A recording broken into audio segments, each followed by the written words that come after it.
The Macho Mandalorian is here! Oh, yeah! What's up guys, Django Fett here, hunting down games, comics, TV shows, movies, and more. And X-Men Apocalypse is the 6th X-Men movie, not including the Wolverine and Deadpool movies. The 6th X-Men movie, believe it or not. But it's the last one of the First Class trilogy. It gets confusing, I know. But pretty much, if you watch Days of Future Past, you could forget about everything else. Or I should say, if you watch First Class, you could forget everything else because it doesn't count in the new X-Men universe.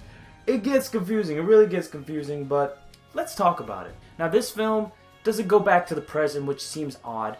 It goes back to the past once again and continues off from Days of Future Past. With the success of Days of Future Past, my favorite X-Men movie to date, I freaking love that film. Oh, and by the way, that's the only X-Men pop I have. There are no new X-Men pops whatsoever. This is a metallic Magneto. That's it. There are no X-Men pops whatsoever, which is really disappointing. Days of Future Past was set in the 70s. This one is set in the 80s. The next one is going to be set in the 90s. That has been confirmed. But this one is set in the 80s with Apocalypse rising up from his long slumber, I guess. And he now wreaks havoc across the world. But the X-Men want to stand against him, and Apocalypse actually recruits other horsemen, so they do battle. Yeah. This is a prototypical superhero film. There were some good things about the film, so let me talk about the good before I get into the bad. There are a lot of good characters, a lot of new characters introduced. Cyclops, Jean Grey, Nightcrawler, new characters introduced, and they were done with absolute justice. They were great new additions.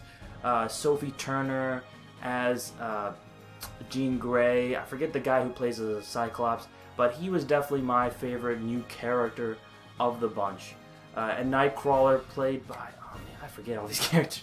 There were a lot of characters. As well as bring in old characters like James McAvoy as Professor X, Hank McCoy, Beast, Jennifer Lawrence as Mystique, which I will get to later, Michael Fassbender as Magneto, who was fantastic. He had a great backstory.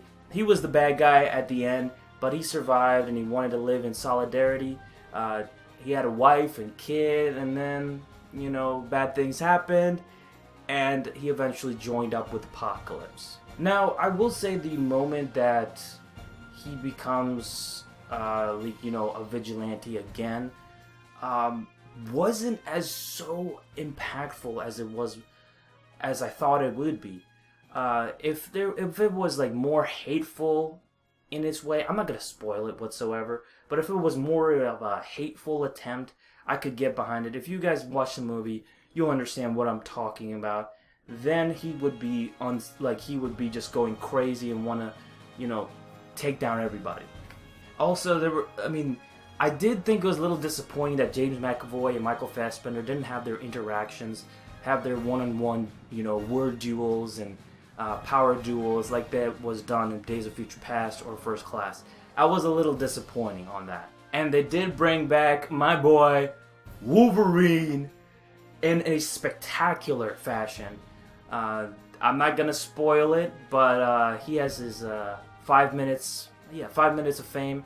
He was fantastic in this movie. This is the best Wolverine I've ever seen. He went all out berserk mode, and he was unstoppable. Nobody could stop this guy, and he went apeshit on everybody. This is the best Wolverine I've seen. Unlike past iterations. How do you fail that badly? But this one is like a rated R version, but it's a PG-13 movie. This one does it justice. My God, this was great. And I cannot wait to see what they do with this character in the new Wolverine movie next year. I'm so excited for that. And then my favorite moment in this movie by far was Quicksilver in another sequence like Days of Future Past when he was in the, I think it was FBI or CIA center rescuing Magneto. This one He saves all the people in the mansion. Yeah, this one does it in a bigger and better fashion. Whoa. Just blew me away. Absolutely blew me away. Best part of the movie. Worth watching just for that moment. And the action seemed pretty alright for the most part. And it introduces other new characters. Like, not many people are going to get, but other X-Men, X-Force characters that not many people are going to get. But it does do a little bit of setup in setting up for those new movies that are going to be coming along like in the next coming years. Now the bad. Now, before I talk about the biggest negative, let's talk about the other things. The pacing seemed a little slow. Really, not too slow, but a bit too slow to set up these events. Not the best way to go. As well as the transitions, they were okay. There were times when there was this big action scene and then it switches off to some other random scene. Just not a fan of the transitions. They could have done a bit better. But they were okay for the most part. Then we have, I forget the guy who plays as Hank McCoy as Beast. Bit hypocritical, man. Bit hypocritical. Introduces Cyclops. This is a minor spoilers. This is nothing. Introduces Cyclops. And he says, you should be proud of your gifts. And he comes in his human form, not in the blue form. And you're like, oh, you should not be afraid of your powers. You should embrace them. Dude, you're a freaking human. You're being completely hypocritical. Completely hypocritical. And you're using your drug to hide your blue self. Embrace it, man. What the fuck? Completely hypocritical. Makes no sense. And then we have Jennifer Lawrence as Mystique. Where do I start? Mystique is not a main character within the X-Men franchise. Never has been and never will be. She has been always a villain on Magneto's side and never has had a big part to play. You know, there may have been some parts to play in X-Men comics, but for the most part, she's not an intricate or interesting character. And why they emphasize her as the hero, this big hero, main character, boggles my mind. I do not get it.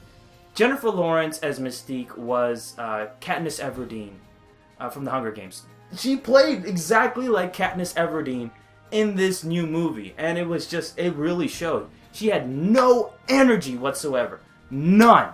She was Katniss Everdeen. She was pretty bad, and it really showed. I'm done with Mystique.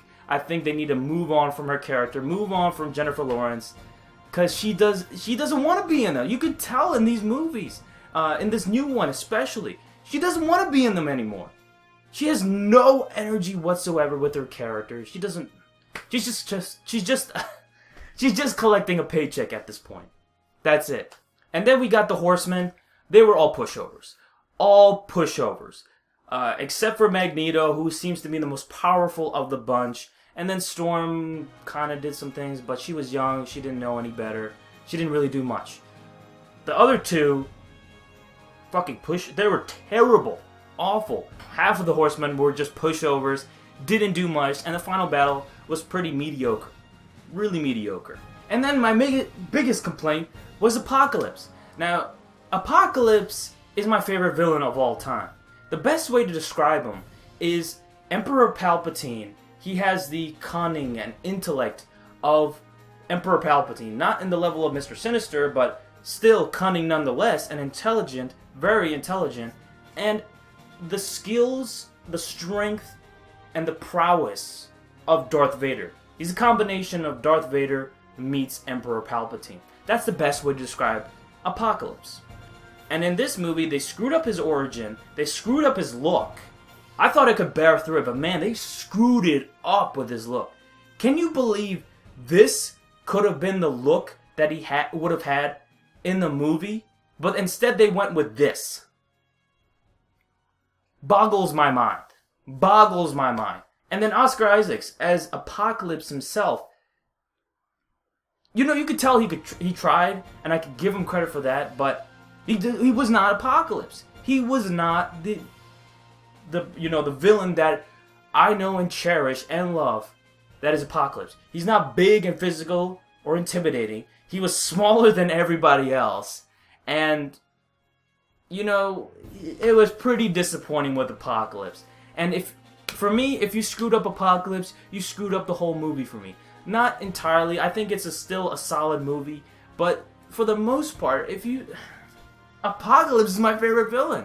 And I wanted to see him do justice on the big screen. I needed to see that happen, man. I needed to see that happen. And in this movie, it just doesn't do it whatsoever. And he turned out to be just a regular villain that the X-Men faced off against. And that shouldn't be the case, because Apocalypse is the Thanos of the X-Men franchise. He is that powerful. He is a very powerful mutant. And they treated him just like a regular villain in the Marvel series. Extremely disappointed on that factor. I'm a huge Apocalypse fanboy. I love Apocalypse. They did not do him justice whatsoever. Now, with that being said, I am giving X-Men Apocalypse a...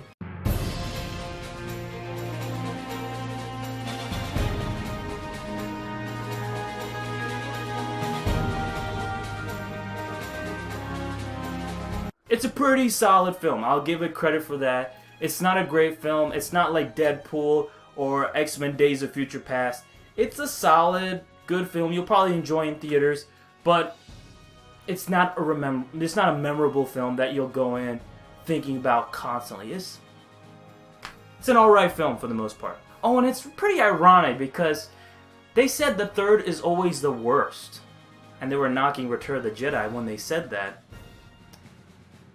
Well, this is the third, so it is the worst. Yeah, they did knock Return of the Jedi, which I want to punch these motherfuckers for, because that's my favorite Star Wars movie. Fuck you, Bryan Singer. I mean, honestly, I want somebody else to come in. I don't want to see Bryan Singer anymore. I think he's been a part of the X-Men franchise for way too long. They need to bring in somebody new, way new, who knows what he's doing. More of the comic book lore into it, much like Deadpool was into the new X-Men franchise. Because Bryan Singer has been with all of the X-Men films, minus Deadpool. Pretty much all of them. And I want to see him go. I want to see somebody else helm in and do bigger X-Men, like a bigger X-Men film, and do it justice. Do it really justice. Because this ended up being a solid film. Not a great film, pretty disappointing. For me, not as bad as Batman vs. Superman by any means. Not by any means, man. Oh boy. But this ended up being a solid film.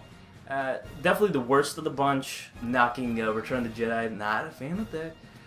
But first, I mean, I have to say Days of Future Past, First Class, and then X-Men Apocalypse is the worst of the bunch.